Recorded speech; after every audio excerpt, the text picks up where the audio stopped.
For 300 years, the Galactic Council believed they understood humanity.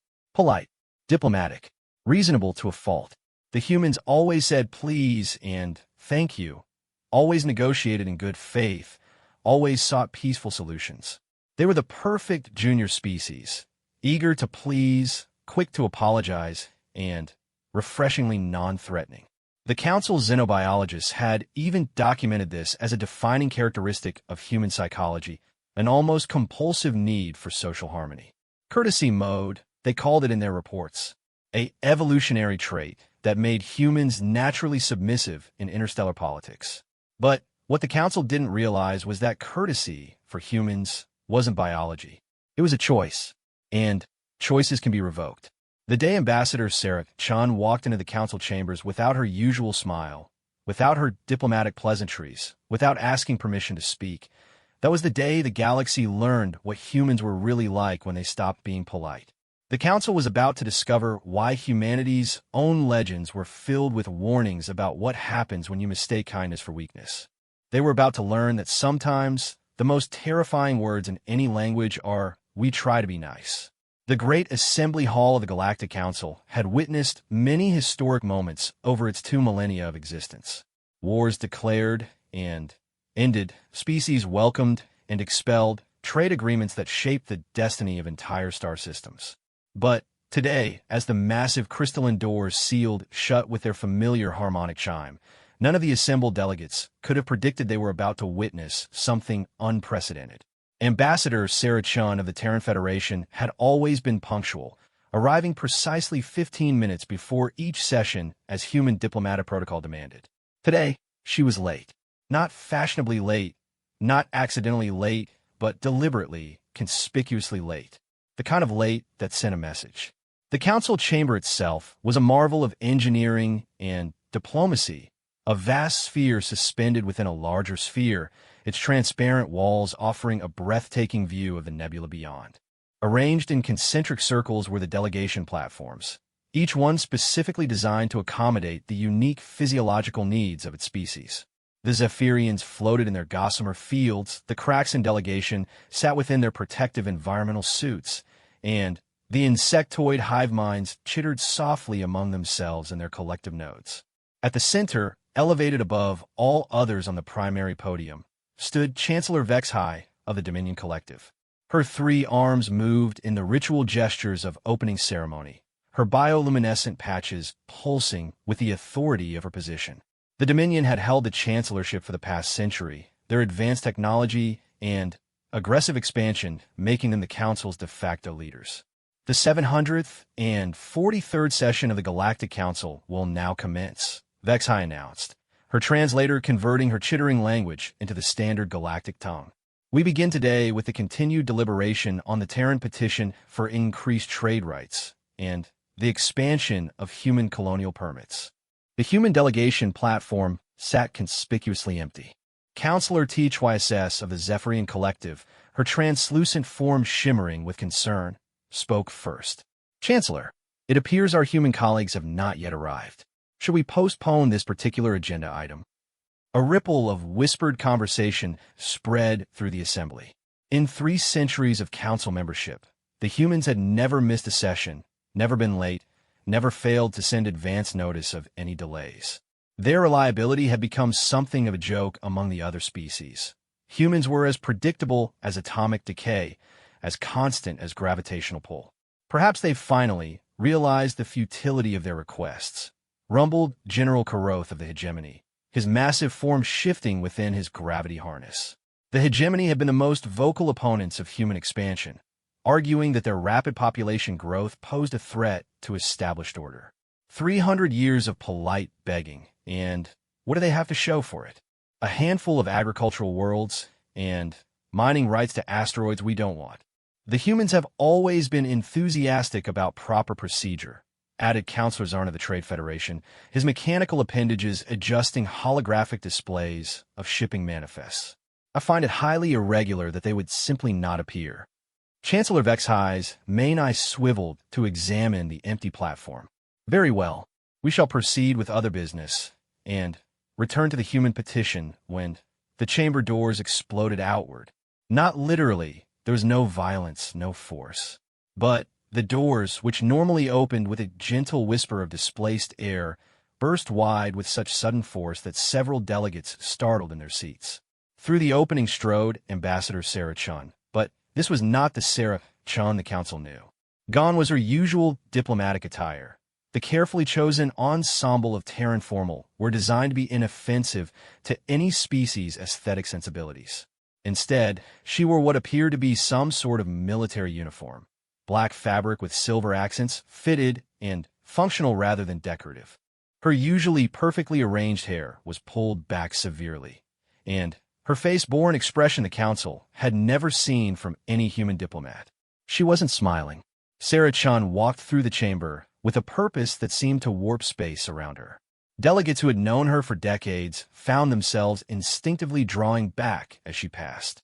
There was something different about her movement, something predatory and controlled that made several species' threat detection instincts trigger involuntarily. She reached the human delegation platform and stepped onto it without the usual polite wait for recognition. The platform, designed to accommodate various species, adjusted to her presence, but she ignored its comfort features, choosing to stand rather than sit. "Chancellor Vexhai," Sarah said, her voice carrying clearly through the chamber without the need for amplification. "I believe you were about to discuss the Terran petition." The silence that followed was profound. In 3 centuries of human participation in the council, no human had ever interrupted proceedings. They had never demanded recognition. They had never failed to use the proper titles and honorifics. Chancellor Vexhai's bioluminescent patches flickered with what those familiar with Dominion body language recognized as confusion. "Ambassador Chun, we had assumed, that is, your delegation's absence was noted, and we proceeded with my delegation isn't absent, Chancellor. I am my delegation, and I'm here to withdraw the Terran petition for increased trade rights and colonial expansion." Another wave of confused murmurs spread through the assembly. General Courteous leaned forward in his harness. "Withdraw? Human, you've been requesting expanded rights for 3 centuries. Why would you?" "Because," Sarah interrupted, turning to face the hegemony delegation directly, "we don't need your permission anymore." The word permission carried a weight that seemed to press down on the entire assembly. Councillor Zarn's mechanical appendages clicked nervously as he processed this statement. "Ambassador, perhaps there's been some miscommunication. The colonial expansion treaties require council approval for any." "The colonial expansion treaties," Sarah said, pulling a small device from her uniform pocket, "were signed between the Galactic Council and the Terran Federation under the assumption that humans required council guidance and protection as a developing species. As such, they included what I believe you call guardian clauses that allowed the council to limit human expansion for our own protection." She activated the device, and a holographic display materialized above the chamber, showing legal documents scrolling in multiple galactic languages. "However, I've recently had the opportunity to review the exact wording of these treaties with our legal department. Interesting reading, really, especially the section that defines what constitutes a developing species." Several delegates were now accessing their own legal databases, their expressions growing increasingly concerned as they followed Sarah's logic. "A developing species," she continued, "is defined as one that cannot demonstrate the ability to maintain interstellar commerce, defend its territory from external threats, and provide for the welfare of its population without council assistance. The Guardian Clauses automatically expire when a species demonstrates these capabilities." Chancellor Vexhai's patches were now flashing in rapid, agitated patterns. "Ambassador Chun, while the technical language of the treaties may include such provisions, the spirit of the agreement, Sarah cut her off, is irrelevant. We operate under the law, not the spirit. And the law states that once humanity demonstrates these capabilities, we are no longer subject to council oversight of our expansion." "But you haven't demonstrated these capabilities," General Courteous growled. "Your military consists of system patrol ships. Your trade networks are entirely dependent on council infrastructure. Your colonies require regular supply runs from Earth." Sarah's expression didn't change, but something in her posture shifted. "General Courteous, I appreciate your assessment of human capabilities. It's remarkably consistent with the reports your intelligence services have been filing for the past 3 centuries. Unfortunately for you, your intelligence services have been catastrophically wrong. The holographic display changed, now showing star charts with overlaid shipping routes and military positions. But these weren't the routes and positions the Council had on file for human space. These showed something else entirely. For 300 years, Sarah continued, humanity has been what you might call polite. We asked permission before establishing colonies. We submitted trade requests through proper channels. We contributed to Council defense funds rather than building our own military. We did all of this because we believed in the value of diplomatic cooperation and peaceful coexistence. The star charts showed human colonies and systems the Council didn't know they had claimed. Trade routes that bypassed Council infrastructure entirely. Military installations that dwarfed anything in the Council's records. But politeness, you see, is not the same as capability. It's a choice. And when that choice is no longer serving our interests, we can choose differently. Counselor HFY's translucent form was now pulsing with alarm. Ambassador, are you saying that humanity has been concealing its true capabilities from the Council? Concealing? Sarah appeared to consider this. That's an interesting word choice, Counselor. Were we concealing our capabilities, or were we simply being polite enough not to mention things you didn't ask about? She gestured to the holographic display, which now showed technical specifications that made several delegates gasp in recognition. Did you know that Earth's primary agricultural output isn't actually food? For the past 2 centuries, our primary export has been rare earth minerals. Specifically, the rare earth minerals required for faster-than-light drive construction. We've been mining them from our own system and selling them to you at a significant markup. The same minerals you've been restricting our access to in order to limit our expansion capabilities. The implications of this statement rippled through the assembly like a shockwave. The hegemony's expansion had been built on their monopoly of FTL-grade materials. The Trade Federation's wealth came from their control of shipping lanes that required these drives. But that's impossible, Counselor Zarn sputtered. Our geological surveys of the Terran system showed minimal rare earth deposits. Your geological surveys, Sarah replied, were conducted on samples we provided. We've been very careful about what samples we provided. General Karoth was now accessing his own military databases, his expression growing increasingly alarmed as he cross-referenced Sarah's information with his intelligence reports. If this is true, if humans have been concealing this level of technological and military capability, then what, General? Sarah's voice carried a note of genuine curiosity. You'll report us to the Council for not volunteering information you didn't ask for? You'll sanction us for being more advanced than you assumed?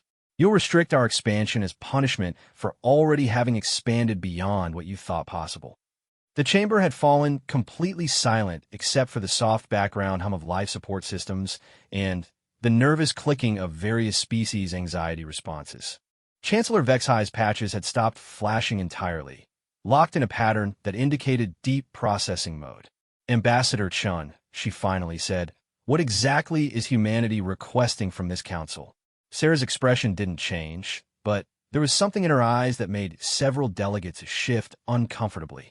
We're not requesting anything, Chancellor. We're informing you that the era of requests is over. She gestured again, and the holographic display shifted to show real-time feeds from human space. Massive space stations under construction.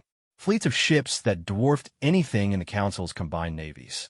Colonies on worlds that shouldn't have been habitable. Thriving populations and systems the Council had marked as empty. For 300 years, we've been the polite junior partner in this relationship. We've asked permission, followed procedures, respected boundaries. We've done this because we value diplomatic solutions and peaceful coexistence. But we've reached a point where politeness is no longer serving our interests or the interests of our growing population. The display now showed population figures that made several delegates check their own databases in disbelief. Human population had grown far beyond what the Council had estimated, spread across far more worlds than they had permits for. So we're making a choice, Sarah continued. We're choosing to stop being polite. We're choosing to stop asking permission for things we're perfectly capable of doing ourselves. We're choosing to operate under the terms of the treaties as written, not as interpreted by Council bureaucracy. Counselor HFY found her voice first. But surely humanity isn't choosing to abandon the council entirely? The benefits of membership, the trade relationships, the mutual defense agreements. Oh, we're not abandoning anything, Sarah replied. We're simply changing the nature of our participation. Instead of being the junior partner who asks politely and accepts whatever scraps are offered, we're going to be the equal partner who negotiates from a position of strength. She paused, looking around the chamber at the assembled delegates. You see, there's something about human nature that I think the council has fundamentally misunderstood. We're not naturally submissive. We're not inherently peaceful. We're not genetically predisposed to seek approval from authority figures. The holographic display shifted again, showing historical footage from Earth's past. Battles, conquests, revolutions, the rise and fall of empires. Images that no human had ever shared with the galactic community before. We're persistence predators, evolved on a world where almost everything was faster, stronger, or more heavily armed than we were. We survived by being smarter, more adaptable, and more ruthlessly persistent than anything else on our planet. We developed cooperation not because we're naturally peaceful, but because working together made us more effective hunters. The footage showed human settlements spreading across their homeworld, technology developing at exponential rates, wars fought with increasingly devastating weapons until the species learned to channel that aggression into exploration and expansion. The politeness you've observed for 3 centuries isn't human nature, Council. It's human choice. We chose to be diplomatic because we believed it would lead to better outcomes for everyone involved. But that choice was always conditional on it actually leading to better outcomes. General Carotha's voice was barely above a whisper. And if it doesn't lead to better outcomes? Sarah turned to look directly at him, and for the first time since entering the chamber, she smiled. It was not a pleasant expression. Then, we choose differently. The silence that followed stretched for nearly a full minute. Finally, Chancellor Vexhai spoke, her voice carefully controlled. What is humanity's position going forward, Ambassador? Our position is simple, Sarah replied. We will continue to participate in the Galactic Council as equals, not as supplicants. We will engage in trade on mutually beneficial terms, not as grateful recipients of whatever opportunities you choose to offer. We will contribute to collective defense efforts in proportion to our capabilities, not based on your outdated assessments of our military strength. She paused, letting this sink in.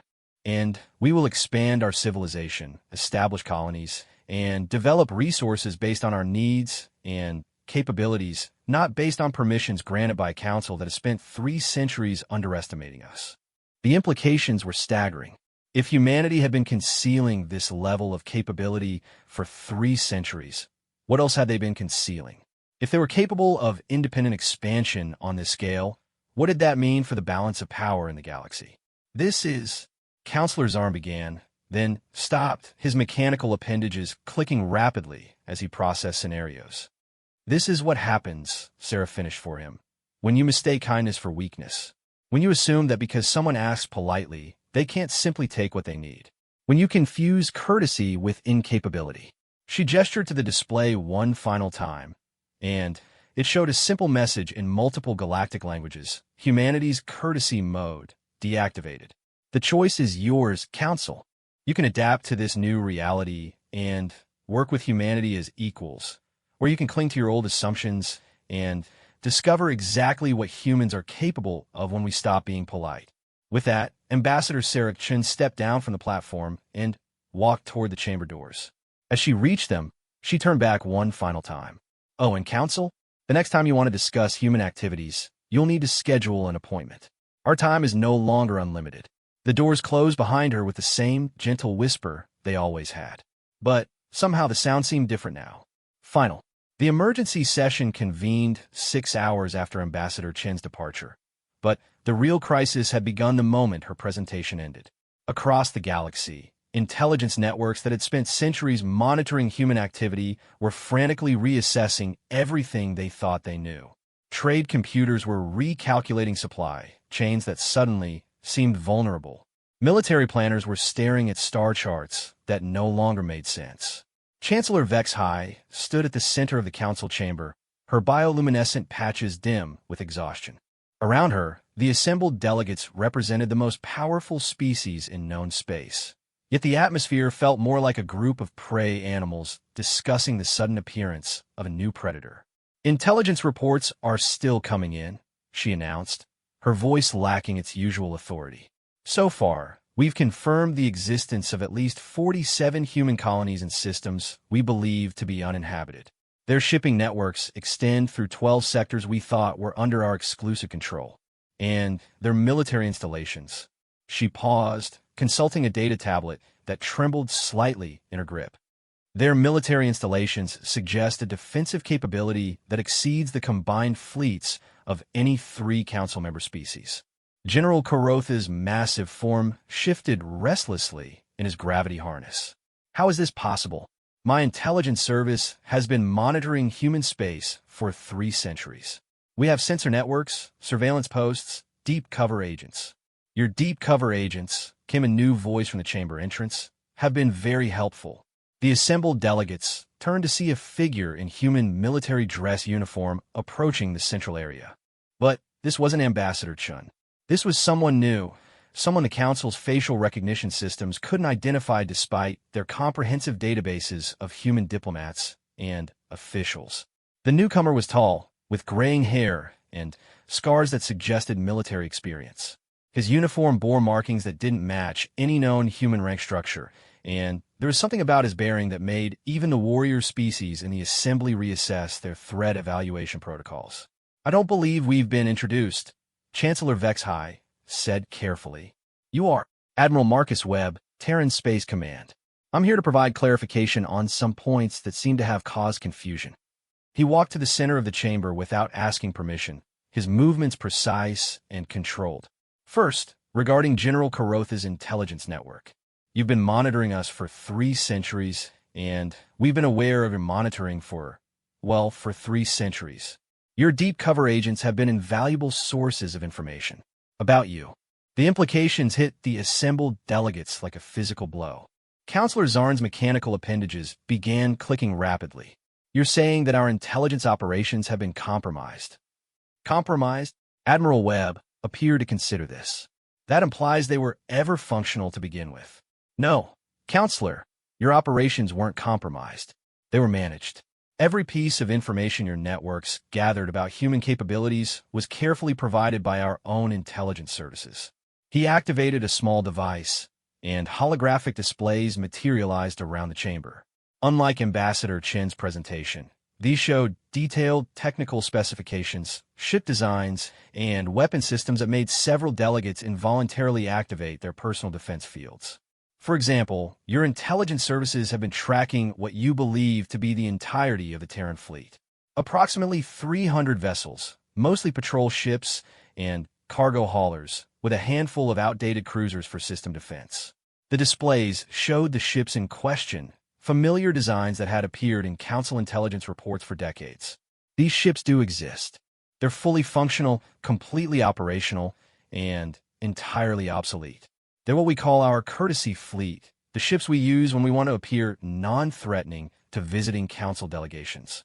The holographic display shifted, showing a different class of vessels entirely. These were larger, more angular, built with a brutal efficiency that spoke to their purpose. This is the actual Terran fleet, currently consisting of approximately 12,000 vessels, ranging from fast attack corvettes to strategic dreadnoughts. The smallest of these ships could defeat the largest vessel in any Council fleet. The largest, well, let's just say they're designed for scenarios we all hope never arise. Counselor Tetras's translucent form was pulsing with patterns that indicated severe distress. 12,000 ships? How is such a fleet even possible? The resources required, the construction facilities. The construction facilities are located in systems your astronomers have classified as stellar anomalies, Admiral Webb replied. Black holes, neutron stars, pulsars, locations where the natural phenomenon would mask industrial activity. We've been building in these systems for 2 centuries, using automated mining platforms to extract resources from environments too hostile for most organic life. He gestured, and the display showed massive industrial complexes built into the accretion disks of black holes, their construction methods using gravitational forces as tools. Shipyards that dwarfed anything the Council had ever conceived, powered by the raw energy of dying stars. As for resources, well, it turns out that when you control the rare earth mineral trade, you can afford quite a lot of construction material. General Courteous was frantically accessing his military databases, his expression growing more alarmed with each query. If this is accurate, if humanity possesses this level of military capability, why maintain the pretense? Why spend 3 centuries playing the role of junior partner? Because, Admiral Webb said, we hoped it wouldn't be necessary. The chamber fell silent, except for the background hum of life support systems. There was something in the Admiral's tone that suggested a weight of history, of decisions made, and paths taken that couldn't be undone. Humanity's first contact with the galactic community was accidental. A survey ship that strayed too far from home and encountered a hegemony patrol. We had no idea what we were walking into, no understanding of galactic politics or the complex relationships between species. The holographic displays showed the historical record, images of humanity's first diplomatic contacts, the careful negotiations that led to Council membership. So we did what humans do when we encounter a situation we don't understand. We watched, we listened, we learned, and what we learned was concerning. The displays shifted to show Council records from the centuries preceding human contact. Wars of expansion, species driven to extinction, entire civilizations reduced to client states. The pattern was clear to anyone willing to look. The Galactic Council was not a federation of equals, but a hierarchy maintained through carefully controlled force. We realized that revealing our true capabilities would fundamentally alter the balance of power in ways that might destabilize the entire galactic community. So we chose to present ourselves as a developing species, limited in our capabilities, grateful for guidance and protection. Counselor Zarn's appendages had stopped clicking, frozen in patterns that suggested his processing systems were struggling with the implications. You're saying that humanity deliberately portrayed itself as weak. We portrayed ourselves as non-threatening, Admiral Webb corrected. There's a difference. We demonstrated enough capability to be useful, but not enough to be feared. We contributed to Council operations, participated in trade networks, accepted colonial restrictions, all because we believed that peaceful coexistence was possible. Believe? Chancellor Vexhai asked, her patches beginning to pulse in patterns that indicated she was reaching the same conclusions as her advisors. Past tense, Chancellor. We no longer believe that peaceful coexistence is possible under the current framework. The Admiral's expression hadn't changed, but something in his posture shifted. The delegates who had been around long enough to recognize predatory body language across multiple species found themselves instinctively calculating distances to exits. 3 centuries of observation have taught us several things about the Galactic Council. First, that membership is conditional on accepting a subordinate role to established powers. Second, that expansion rights are distributed based on political favor rather than capability or need. Third, that the Council's definition of peaceful coexistence requires less powerful species to accept whatever terms are offered by more powerful ones. He paused, allowing the delegates to process this assessment.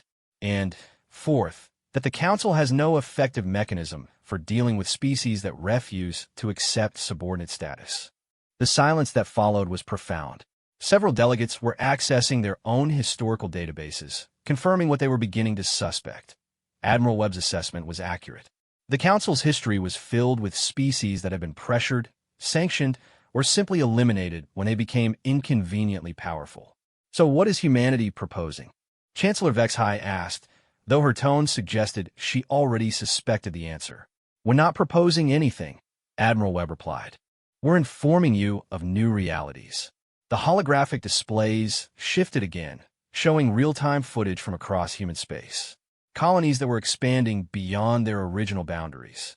Mining operations that had moved from asteroid belts to planets.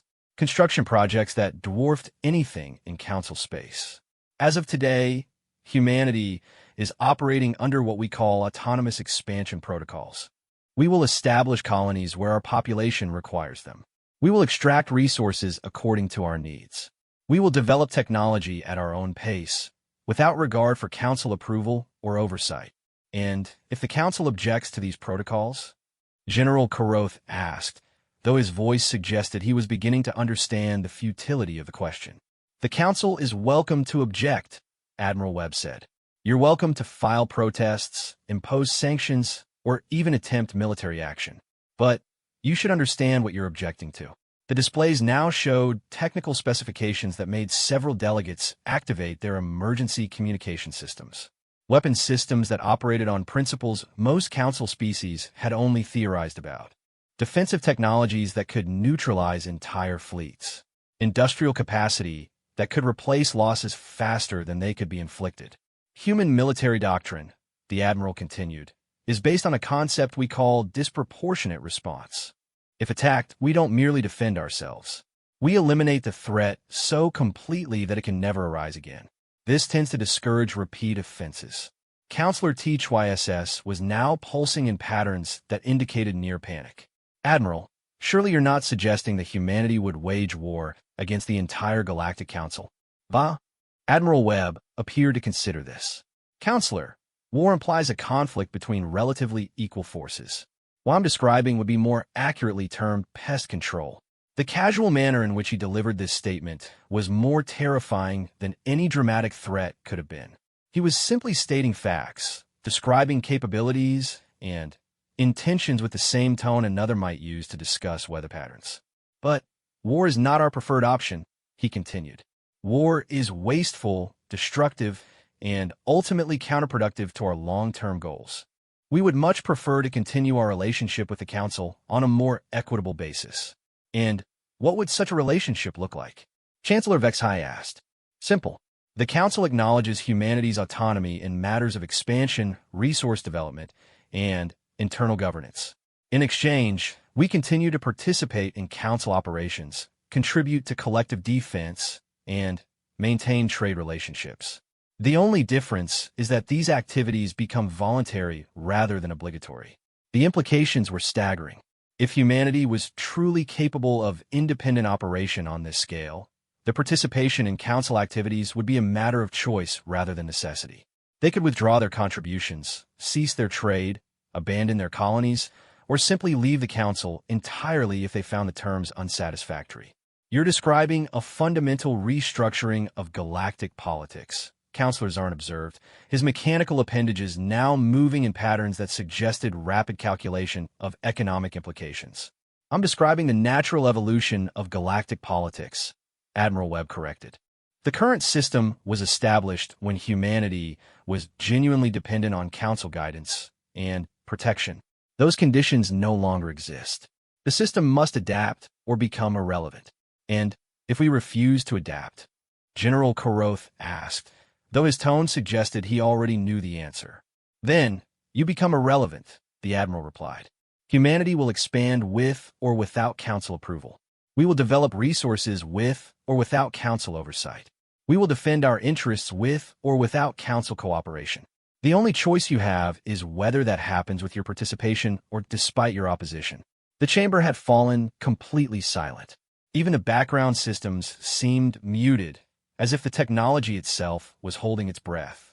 Finally, Counselor HYSS spoke. How long do we have to consider this new arrangement? Admiral Webb checked a device on his wrist. Our expansion protocols are already in effect. New colonies are being established as we speak. Resource extraction operations have been expanded to meet our growing needs. Defensive preparations are being completed throughout human space. He looked up at the assembled delegates. The question isn't how long you have to consider our terms. The question is how long you can afford to oppose them. With that, Admiral Webb turned and walked toward the chamber exits. As he reached the doors, he paused and turned back to address the Council one final time. Oh, and delegates? The next Council session is scheduled for next week.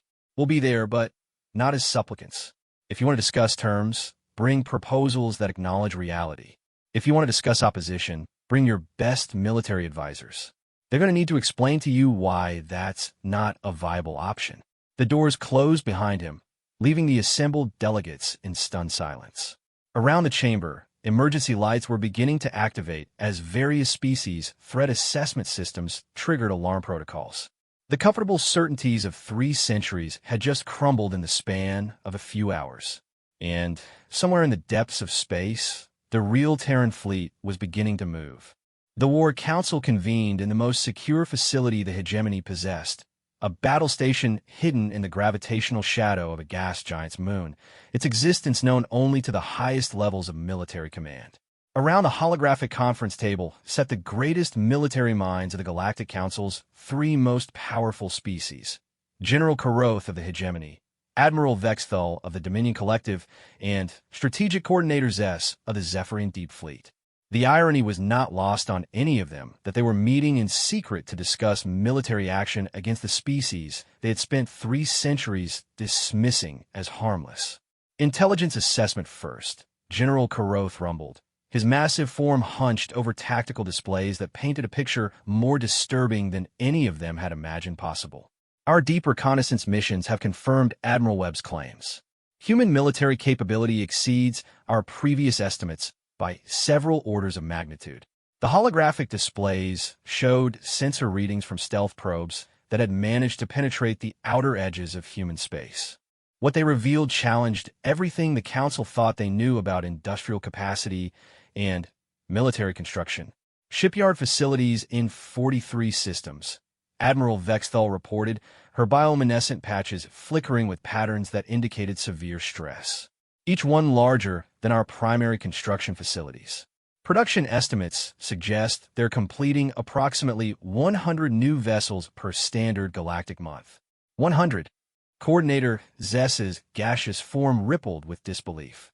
That's impossible. The resource requirements alone. The resource requirements, General Courteous interrupted, are being met through methods we never considered viable. They're strip mining entire asteroid belts, extracting materials directly from stellar coronas, and apparently converting gas giant atmospheres into construction materials using techniques our scientists insist violate known physics. The displays shifted to show massive industrial operations in environments that should have been instantly lethal to any known technology. Mining platforms operating in the photosphere of stars, extraction facilities built into the event horizons of black holes, processing plants that used solar wind as a power source. How long have they been building at this scale? Admiral Vexthal asked, though her tone suggested she dreaded the answer. Conservative estimates suggest at least 150 years, General Courteous replied. Possibly longer. Our analysts believe they began large-scale military construction within decades of joining the Council. The implications struck the assembled commanders like a physical blow. For a century and a half, while the Council had been congratulating itself on successfully integrating a peaceful species into galactic civilization, humanity had been quietly building the largest military force in known space. Current fleet assessment? Coordinator Zess asked. 12,000 confirmed vessels, Admiral Vexthal reported, ranging from Corvette-class ships comparable to our heavy cruisers to Dreadnought-class vessels that outmass our largest battle stations. And those are just the ships our reconnaissance could identify. Their stealth capabilities suggest we may be seeing only a fraction of their actual numbers. General Courteous accessed another set of displays, showing weapon test footage that their spy networks had managed to capture. What they saw made even veteran military officers struggle to maintain their composure. Weapons technology appears to be based on principles we've classified as theoretical. Directed energy systems that can vaporize capital ships in seconds. Kinetic accelerators that achieve near-light-speed projectile velocities. And something they call probability weapons that our physics departments insist can't exist. Can't exist. Coordinator Zess rippled with confusion. According to our theoretical physics models, their probability weapons manipulate quantum uncertainty to ensure favorable outcomes in combat. Fire a shot at a human ship, and there's a significant chance your own weapon will malfunction instead of theirs being destroyed. It's weaponized luck, and it shouldn't be possible. The War Council fell silent as each commander processed the technical implications. They were discussing an enemy whose technology base appeared to be decades ahead of anything in Council space, whose industrial capacity dwarfed their own, and whose weapons operated on principles their scientists couldn't explain. What about their defensive capabilities? Admiral Vexthal asked, though her tone suggested she already suspected the answer would be equally disturbing. Planetary shields that can absorb the full output of a star for extended periods, General Courteous reported. Spatial manipulation technology that can fold space around their installations, making them effectively unreachable, and what appears to be selective gravitic control that allows them to weaponize black holes. He paused, consulting his data files with visible reluctance. One of our reconnaissance probes detected them testing something they call a stellar engineering project.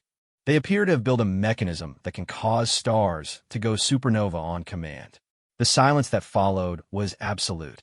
Even in the context of galactic warfare, the ability to weaponize stellar collapse represented a level of destructive capability that transcended conventional military thinking. Surely, Coordinator Zess ventured, they wouldn't actually use such weapons? The destruction would be indiscriminate, affecting their own systems as much as ours. Their own systems, General Courteous replied grimly, appear to be protected by defensive technologies we can't begin to understand. More importantly, their industrial base is distributed across environments we can't even reach, much less threaten. Admiral Vexthal was reviewing tactical projections, her patches now locked in patterns that indicated her strategic assessment protocols were approaching overload conditions. What about their numbers? Military personnel, support staff, command structure? Unknown, General Courteous admitted. Population estimates for human space have been consistently understated. Current data suggests at least 50 billion humans across their colonial territories, with approximately 15% serving in military or support roles. That's a standing military force of over 7 billion personnel. 7 billion? Admiral Vexthal's patches flickered in disbelief. The combined military forces of all Council species total less than 2 billion personnel. And their training? Coordinator Zess asked. According to intercepted communications, every human civilian receives basic military training as part of their education system, General Courteous reported. Their militia consists of approximately 30 billion individuals with combat experience.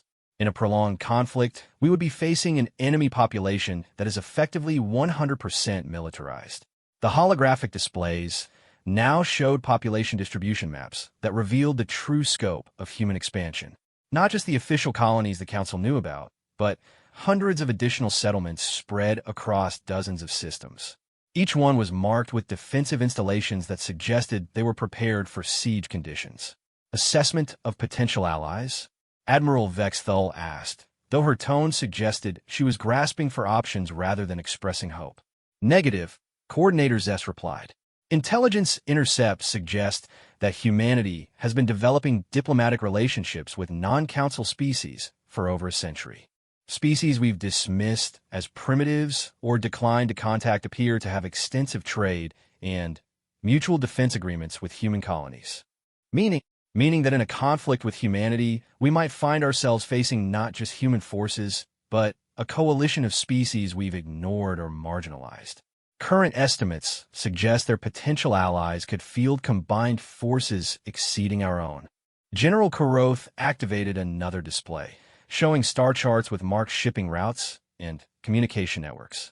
Furthermore, human intelligence capabilities appear to be far more extensive than we assumed. They've been monitoring our communications, tracking our fleet movements, and apparently maintaining surveillance assets throughout Council space. For how long? Admiral Vexthal asked. Evidence suggests they've had comprehensive intelligence coverage of our operations for the entire duration of their Council membership. They know our defensive capabilities, our strategic plans, and our military doctrine better than we know our own. The weight of 3 centuries of strategic disadvantage was beginning to settle on the assembled commanders. They had been playing a game where their opponent knew all their cards, understood all their strategies, and had been preparing countermoves for longer than most of them had been alive. Recommendations? General Courteous asked, though his tone suggested he already knew what the answer would be. From a purely military perspective, Admiral Vexthal said carefully, engaging human forces would result in the complete destruction of Council military assets within a matter of days, possibly hours. Economic warfare? Coordinator Zess suggested. Ineffective. They control their own resource base and have alternative trade partners. Any economic sanctions we impose would harm us more than them. Diplomatic pressure? What pressure? They've demonstrated that they don't require our approval for any of their activities. Diplomatic pressure only works against species that need something from you. General Courteous deactivated the tactical displays, leaving the War Council in the dim lighting of the battle station's command center. Then, we're discussing surrender terms. We're discussing accommodation terms, Admiral Vexthal corrected. Surrender implies we were at war. What we're facing is a revelation that we were never in a position to be at war in the first place. The distinction was important. A surrender would be a military defeat. What they were contemplating was acknowledging that the military option had never existed. What kind of accommodation? Coordinator Zess asked. According to their stated terms, they want recognition of their autonomy in exchange for continued participation in Council activities. They're not demanding tribute, territory, or subservience. They're demanding equality. And if we refuse, then they proceed with their expansion plans without our participation. We become irrelevant rather than defeated. General Courteous reviewed the intelligence data one final time, his expression grim. There is one additional consideration. Our analysis suggests that humanity's current military capability is not their maximum capability. Explain. The facilities we've detected are clearly production systems, not research installations. They're building weapons and ships based on existing designs, not developing new ones. Somewhere in human space, there are research facilities we haven't found, working on technologies we haven't seen. The implications were chilling. If humanity's current military advantage was based on existing technology, what would their capabilities be if they decided to accelerate their research and development programs? Recommendation for the Council? Admiral Vexthal asked.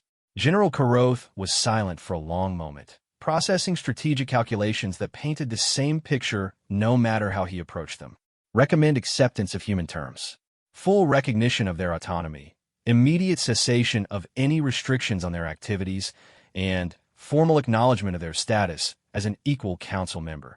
And if some council members refuse to accept this recommendation, then those council members will discover what happens when you declare war on a species that's been preparing for that war longer than your civilization has existed.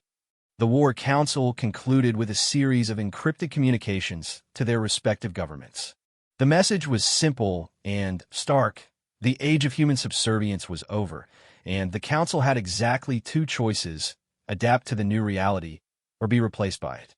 In deep space, human monitoring stations detected the conclusion of the secret meeting.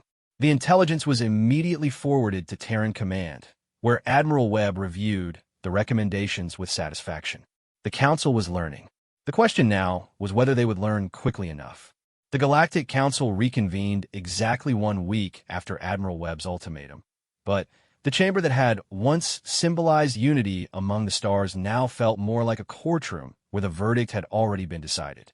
The delegates took their positions with the careful movements of beings who understood they were participating in a historical moment that would reshape galactic civilization.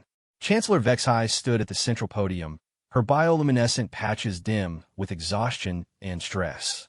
The past week had seen frantic communications between worlds, emergency sessions of species governments, and strategic assessments that all reached the same disturbing conclusion. The galaxy had fundamentally changed, and the Council had two choices: evolve or become extinct. The 744th session of the Galactic Council is now in session, she announced, her voice lacking its usual authority. Today we address Resolution 847 Alpha, recognition of Terran autonomous status, and amendment of colonial expansion protocols. The human delegation platform remained empty, a deliberate statement that spoke louder than any formal protest. Humanity was no longer asking for permission or seeking approval. They were simply informing their neighbors of new realities. Before we begin formal deliberations, Chancellor Vexhai continued, I have been requested to read a communication from the Terran Federation. She activated a holographic display, and the image of Admiral Webb appeared above the chamber. But this was not a live transmission. It was a recorded message, another indication that humanity was no longer operating according to Council schedules and protocols. Members of the Galactic Council, Admiral Webb's image began, I regret that I cannot attend today's session in person. Unfortunately, I am currently overseeing the establishment of our 49th autonomous colony in the Kepler sector, and the expansion schedule does not permit delays for diplomatic ceremonies. Several delegates winced at the casual dismissal of their proceedings as diplomatic ceremonies. The Kepler sector had been designated as a hegemony expansion zone for the past 2 decades, but apparently humanity had decided that designation was no longer relevant. However, I have instructed our diplomatic staff to monitor your deliberations and provide clarification if needed. Please understand that while we value your input on galactic affairs, Terran expansion will proceed according to our schedule regardless of your decision today. The recording paused, and Admiral Webb appeared to consult a data tablet. As of this morning, Terran colonial operations have established permanent settlements in 17 systems previously marked as pending council allocation. Our mining operations have expanded into 12 asteroid belts that were subject to council resource management protocols. And our defensive installations are now operational in 23 strategic positions along major shipping lanes. The implications were staggering. In the weeks since their ultimatum, humanity hadn't waited for council approval or even attempted to negotiate terms. They had simply proceeded with their expansion as if the council's authority over those territories had never existed. I want to be clear about our position. The recording continued. These actions are not hostile gestures toward the council or its member species. They are simply the natural result of operating according to our capabilities rather than your permissions. We remain committed to peaceful coexistence with all species, but that coexistence will be between equals, not between guardians and dependents. General Courteous shifted restlessly in his gravity harness. The systems Admiral Webb mentioned included 3 that the hegemony had been planning to claim within the next decade. Those plans were now obsolete. To facilitate council understanding of our position, Admiral Webb's image said, "We have prepared a comprehensive briefing on current Terran capabilities and future expansion projections. This information is being transmitted to your databases now." The Chamber's information systems activated, displaying data streams that made several delegates check their personal defensive systems. What they were seeing was a complete intelligence assessment of human space, but from the human perspective rather than the Council's. As you review this information, the Admiral continued, "Please keep in mind that everything you're seeing represents our current operational status, not our maximum capability. We have been deliberately conservative in our expansion to allow time for diplomatic accommodation. However, our population growth and resource needs will not wait indefinitely for political resolution." The data streams showed population projections that dwarfed anything the Council had imagined. Human colonies were not just growing through immigration from Earth. They were experiencing natural population growth at rates that suggested their total numbers would double within 50 years. "We estimate that our resource requirements will necessitate the establishment of approximately 300 additional colonies within the next century," Admiral Webb announced. "The systems we establish these colonies in can be chosen through cooperative negotiation with the Council or through unilateral expansion as circumstances require." 300 colonies? Counselor HYSS whispered, her translucent form pulsing with alarm. "That's more than the total colonial expansion of all Council species over the past millennium." The recording continued. "To avoid any misunderstanding about our intentions, we are also transmitting complete specifications for our military assets currently deployed in Council space. These forces are positioned for defensive purposes only, but their presence ensures that any attempt to interfere with our operations would be inadvisable." The Chamber's tactical displays activated, showing the positions of human military assets that the Council's intelligence services had never detected. Ships hidden in asteroid fields, weapons platforms disguised as communication relays, sensor networks that have been monitoring Council fleet movements for decades. "We are not occupying your territory or threatening your installations," Admiral Webb clarified. "But we are ensuring that our own territories and operations remain secure. These defensive measures will remain in place until we receive formal acknowledgement of our autonomous status." Counselor Zarn's mechanical appendages were clicking rapidly as he processed the economic implications. "They have weapons platforms within range of every major Council facility. They could cripple our entire infrastructure before we could respond. But they won't," Chancellor Vexhai said quietly. Because they don't need to. The threat of capability is often more effective than the use of capability. Admiral Webb's recording was concluding. The Council has historically operated on the assumption that military force is the ultimate arbiter of galactic politics. We are demonstrating that this assumption is incorrect. The ultimate arbiter of galactic politics is capability, the ability to achieve your objectives with or without permission from others. The holographic display shifted to show real-time footage from human space. Massive construction projects, thriving colonies, fleets of ships that dwarfed anything in the Council's navies. It was a demonstration of power that made traditional military threats seem quaint by comparison. We look forward to your decision, the Admiral concluded. But please understand that your decision affects only the nature of our future relationship, not the reality of our current capabilities. Whether we proceed as allies or as strangers is entirely up to you. The recording ended, leaving the chamber in absolute silence. Finally, Chancellor Vexhai spoke. The Council will now deliberate on Resolution 847 Alpha. General Courteous, as senior military representative, please present your assessment. General Courteous activated his own displays, showing the military analysis that had been completed over the past week. The hegemony's position is simple. Military confrontation with the Terran Federation would result in the complete destruction of Council military assets within hours. Economic sanctions would be ineffective and potentially damaging to our own interests. Diplomatic pressure has no leverage against a species that doesn't require our approval for any of their activities. He paused, his massive form radiating the frustration of a warrior who had discovered that his lifetime of military experience was suddenly obsolete. Our recommendation is immediate acceptance of Terran terms, full recognition of their autonomous status, removal of all restrictions on their expansion, and formal acknowledgement of their equality within the Council framework. Councillor Zarn, Chancellor Vexhai continued. Economic assessment? The Trade Federation representatives' mechanical appendages moved in patterns that suggested rapid calculation. The economic implications are complex. On one hand, humanity's autonomous expansion will disrupt established trade routes and resource allocation agreements.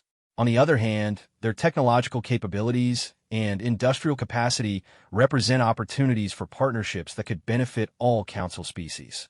Meaning that attempting to oppose human expansion would cost us access to the most advanced technology and largest industrial base in known space. The economic benefits of cooperation far outweigh the costs of accommodation. Councillor THYSS. The Zephyrian representative's form was pulsing with patterns that indicated deep consideration. From a diplomatic perspective, humanity's approach has been remarkably restrained. They could have simply announced their independence and ignored the Council entirely. Instead, they're offering continued participation in exchange for recognition of their actual status, which is that they have been the dominant power in this galaxy for at least a century, and they've been polite enough not to mention it until now. Chancellor Vexhai looked around the chamber at the assembled delegates. Are there any objections to Recognition Resolution 847 Alpha? The silence that followed was not the silence of consideration, but the silence of inevitability. Every species represented in the chamber had spent the past week conducting the same assessments and reaching the same conclusions. Opposition to humanity was not just inadvisable, it was impossible. Hearing no objections, the Council hereby adopts Resolution 847 Alpha by unanimous consent. The Terran Federation is granted full autonomous status within the Galactic Council framework. All previous restrictions on human expansion, resource development, and military deployment are hereby rescinded. The formal language couldn't mask the reality of what had just occurred. The Galactic Council had just officially acknowledged that one of its members was powerful enough to ignore their authority entirely, and had chosen to accommodate that reality rather than oppose it. Furthermore, Chancellor Vexhai continued, the Council formally invites the Terran Federation to participate as an equal partner in all future galactic governance decisions. Human representatives will be granted senior status in all Council committees and advisory bodies. As if summoned by the formal recognition, the chamber doors opened to admit Ambassador Sarah Chun. But Her entrance this time was different. There was no dramatic demonstration of power, no implied threats. She simply walked to the human delegation platform and took her position as if nothing had changed. "Thank you for your consideration of our position," she said, her voice once again carrying the diplomatic courtesy the Council remembered. "Humanity looks forward to continued cooperation with all Council species on the basis of mutual respect and shared interests." Ambassador, Chancellor Vexhai said carefully, "What are humanity's immediate plans regarding galactic expansion?" "Our immediate plans involve the establishment of approximately 12 new colonies and systems we've already surveyed and prepared for development. These systems were previously unclaimed, and our surveys indicate they pose no conflict with existing territorial arrangements." She paused, and for a moment the diplomatic facade shifted slightly. "However, I should mention that our expansion schedule is quite ambitious. We anticipate establishing new colonies at a rate of approximately one per month for the foreseeable future. We will, of course, inform the Council of our activities as a courtesy, but we won't be seeking approval or permission." The Chamber absorbed this statement with the resigned calm of beings who had accepted their new reality. One new colony per month represented expansion at a rate that would reshape galactic civilization within decades. "And military deployment?" General Courteous asked. "Our military forces will be positioned to defend our territories and trade routes," Ambassador Chen replied. "We have no territorial ambitions regarding existing Council holdings, but we will ensure the security of human space through whatever means we deem appropriate." "What about Council operations? Collective defense agreements? Shared research projects?" "We remain committed to all existing agreements and look forward to negotiating new ones as circumstances require. The only difference is that our participation is now voluntary rather than obligatory." Ambassador Chen activated a small device, and new holographic displays materialized around the chamber. But unlike the threatening demonstrations of the previous week, these showed collaborative projects, joint research initiatives, and expanded trade opportunities. "We prepared preliminary proposals for several cooperative ventures that we believe would benefit all Council species. Advanced agricultural techniques that could increase food production by several 100%. Medical technologies that could extend lifespans across multiple species. Manufacturing processes that could reduce resource consumption while increasing output." The proposals were remarkable, representing technological advances that could solve problems the Council had been wrestling with for centuries. But they were clearly offers rather than submissions for approval. These technologies are available for immediate implementation through partnership agreements with the Terran Federation. We're prepared to share them freely with any species interested in cooperative development. "And if species choose not to participate?" Councillor Zarn asked. "Then they choose not to participate," Ambassador Chen replied. "Humanity's development will continue regardless. The opportunities are available for those who want them, but they're not conditional on universal acceptance." The session continued for several more hours, but the fundamental issues had been resolved in the first few minutes. Humanity had demonstrated that they were beyond the reach of Council authority, and the Council had chosen to accommodate that reality rather than oppose it. As the session concluded and delegates began filing out of the chamber, Chancellor Vexhai found herself considering the broader implications of what had just occurred. For 2 millennia, the Galactic Council had operated on the assumption that power belonged to those who could take it and hold it through force. Humanity had just demonstrated a different principle. Power belonged to those who could achieve their objectives without needing anyone's permission. The galaxy had not become less safe. If anything, it had become more secure under the protection of human military capabilities. But it had become fundamentally different. The age of galactic empires imposing their will through superior force was ending, replaced by an age where capabilities spoke louder than declarations. And in the depths of space, Admiral Webb received the notification that Resolution 847 Alpha had passed. He smiled as he turned his attention back to the reports from the latest colonial survey. 49 colonies established, with 50 through 60 already in the planning stages. Politeness had served its purpose. Now it was time to get back to work. 5 years had passed since the Council formally recognized Terran autonomous status, and The galaxy had transformed in ways that none of the original delegates could have predicted. The changes went far beyond simple territorial expansion or technological advancement. They represented a fundamental shift in how galactic civilization operated. The observation deck of Council Station Prime offered the best view of those changes. Through the massive transparent aluminum windows, delegates could see the bustling activity of what had become the galaxy's premier diplomatic and commercial hub. Ships from dozens of species moved through carefully orchestrated traffic patterns, their designs reflecting the rapid technological advancement that had become commonplace since humanity began sharing their research freely with allied species. Ambassador Sarah Chun stood at those windows, but she was no longer alone.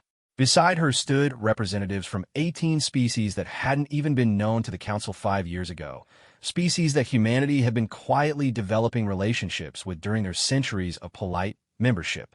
The non-aligned coalition, as they called themselves, had emerged from the shadows to become a significant force in galactic politics.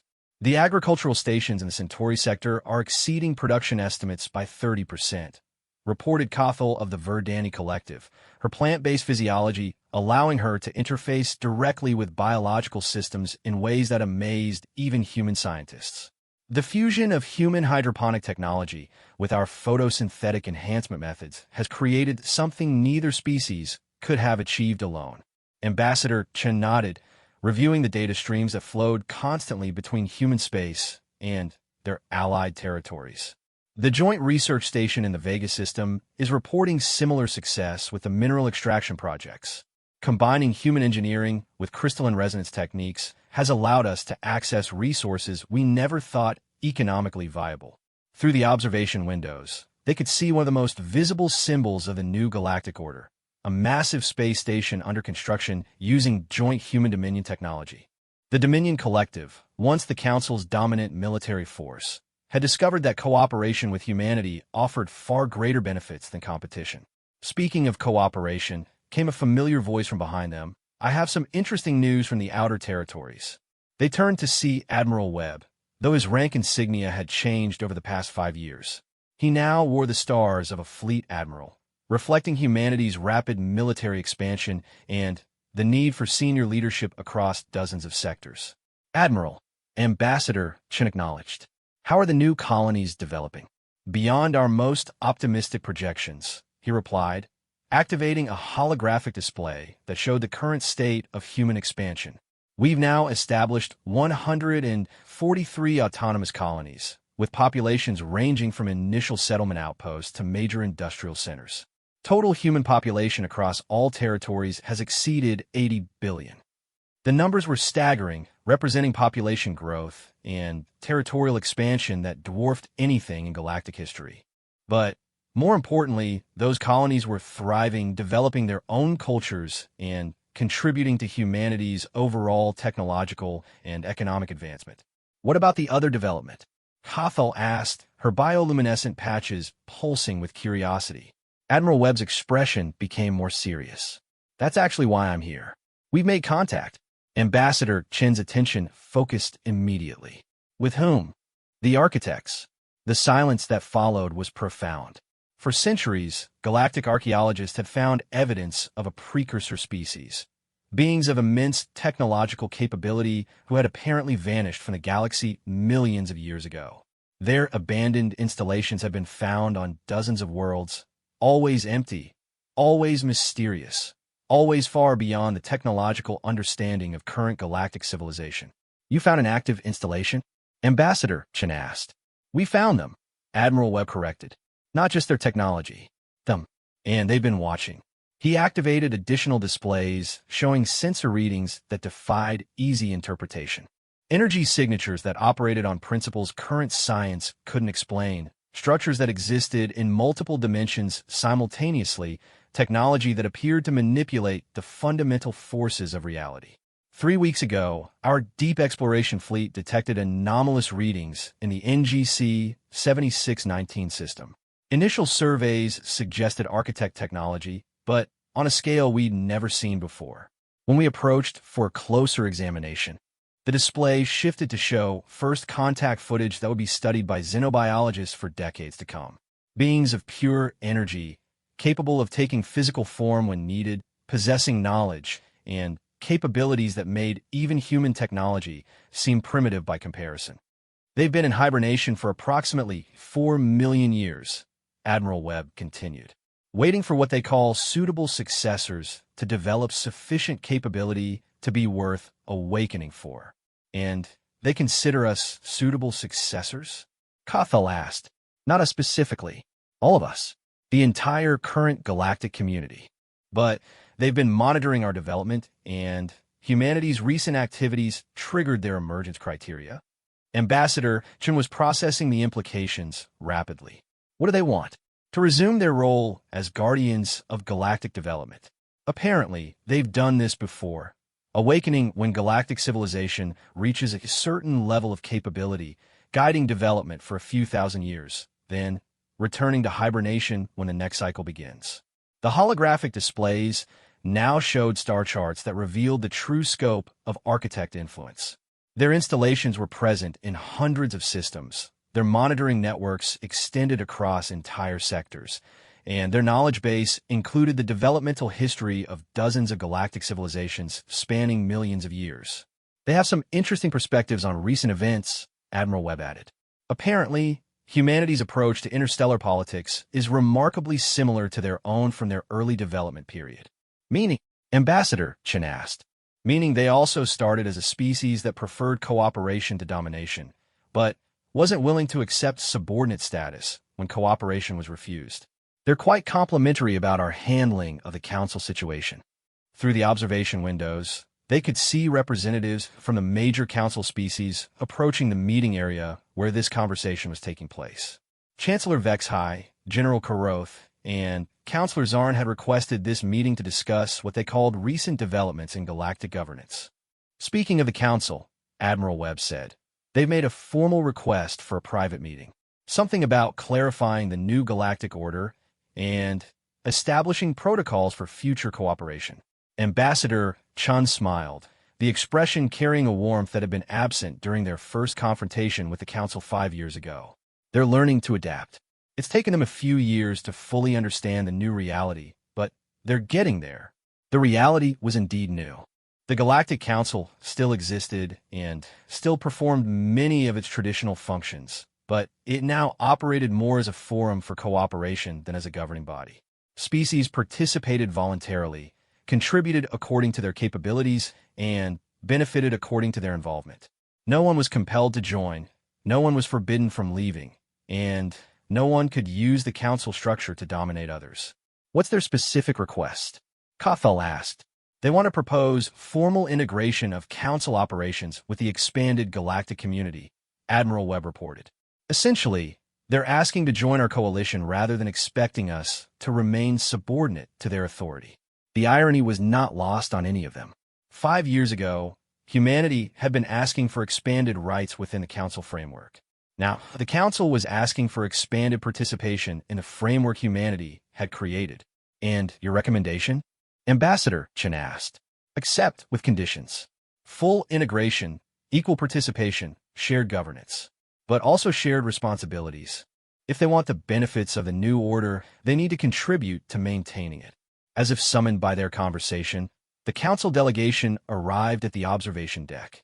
Chancellor Vexhai led the group, her bioluminescent patches showing patterns that those familiar with Dominion body language recognized as respectful attention rather than the authority she had once projected. Ambassador Chun, Admiral Webb, she greeted them formally. Thank you for agreeing to meet with us. Chancellor, Ambassador Chen replied, her diplomatic courtesy restored now that the council understood the actual nature of their relationship. What can we do for you? We come with a formal proposal from the Galactic Council, General Karoth announced. After extensive deliberation, we have concluded that the current framework for galactic governance is inadequate for current realities. In what way? Admiral Webb asked, though his tone suggested he already understood their position. The council was designed to govern a galaxy where technological development was slow, expansion was limited, and military power determined political authority, counselors are explained. None of those conditions exist anymore. He was right. The past 5 years had seen technological advancement at exponential rates as human research combined with allied species capabilities. Expansion was occurring so rapidly that star charts required constant updates. And military power, while still important, had become secondary to industrial capacity and technological innovation. We propose a new framework, Chancellor Vexhai continued. A true federation of equal partners, with governance based on contribution and capability rather than historical precedent or military dominance. Ambassador Chen exchanged glances with Admiral Webb and Cathal. What kind of framework? Full integration of all galactic species under a unified charter. Shared research and development programs. Coordinated expansion to avoid territorial conflicts. Collective defense against external threats. And, most importantly, decision-making based on consensus rather than dominance. The proposal was remarkably similar to what humanity had been quietly building with their allied species over the past 5 years. The difference was that the Council was now asking to join that structure rather than demanding that others submit to theirs. There is one additional consideration, General Courteous added. The architect situation. If we're going to interact with beings of their capability level, we need to present a unified galactic civilization rather than a collection of competing factions. Admiral Webb nodded. The architects have made it clear that they prefer to deal with civilizations that have achieved internal stability. Competition and conflict between species suggests insufficient development for their guidance programs. And the current galactic community qualifies for their guidance. Chancellor Vexhai asked. According to their assessment criteria, yes. But that qualification is contingent on maintaining cooperative rather than competitive relationships between species. The implications were clear. Access to architect knowledge and technology required demonstrating that galactic civilization had evolved beyond the need for dominance-based relationships. The benefits of cooperation now far outweighed any advantages of competition. What would integration look like practically? Ambassador Chen asked. Unified research and development programs pooling the capabilities of all species, Counselor Zarn replied. Coordinated expansion ensuring optimal resource utilization and avoiding territorial disputes. Shared defense forces capable of protecting the entire galactic community. And governance through consensus building rather than majority rule or military pressure. Essentially, General Courteous added, we're proposing to formalize what humanity has already created with your allied species, but extended to include all galactic civilization. Through the observation windows, they could see ships from dozens of species moving through the traffic patterns around Council Station Prime. But now those ships included designs that combined technologies from multiple species, crews that included members from allied civilizations working together on shared projects. The galaxy has changed, Chancellor Vexhai observed. 5 years ago, we measured success by how much territory we controlled, how many species acknowledged our authority, how large our military forces were. Now success is measured by how effectively we can cooperate, how quickly we can develop new technologies, how efficiently we can manage resources. And what happens if some species refuse to participate in this unified framework? Cathal asked. Then, they don't participate, Admiral Webb replied. The same principle that's always guided our approach. Cooperation is voluntary, but so are the benefits. Species that choose isolation are welcome to their isolation, but they forfeit access to the shared technologies, resources, and opportunities. The conversation continued for several hours, but the fundamental agreements were reached quickly. The Galactic Council would dissolve as a governing body and reform as the Galactic Federation, with membership open to any species willing to contribute to collective welfare rather than seeking individual dominance. Humanity would serve as senior partners in the new federation, not because of military superiority or political pressure, but because their approach to interstellar relationships had proven most effective for achieving collective prosperity and security. As the formal negotiations concluded and the various delegations began preparing to return to their home systems with the new framework proposal, Admiral Webb found himself alone with Ambassador Chen on the observation deck. "Do you think it will work?" she asked, watching ships from a dozen species conducting joint operations with an efficiency that would have been impossible under the old system. "It's already working," he replied. The question is whether it will continue to work as we encounter new challenges, such as the architects mentioned that they've been through this cycle dozens of times with different galactic civilizations. Some successfully transition to the next level of development. Others stagnate or collapse when they encounter challenges beyond their capability to adapt. Ambassador Chun considered this. What kind of challenges? Extragalactic contact, resource depletion on a galactic scale, technological developments that fundamentally alter the nature of existence itself. The architects suggest that our current challenges are relatively simple compared to what comes next. Through the windows, they could see construction beginning on the first joint human-architect research facility, where technologies spanning millions of years of development would be combined with the innovative approaches of current galactic civilization.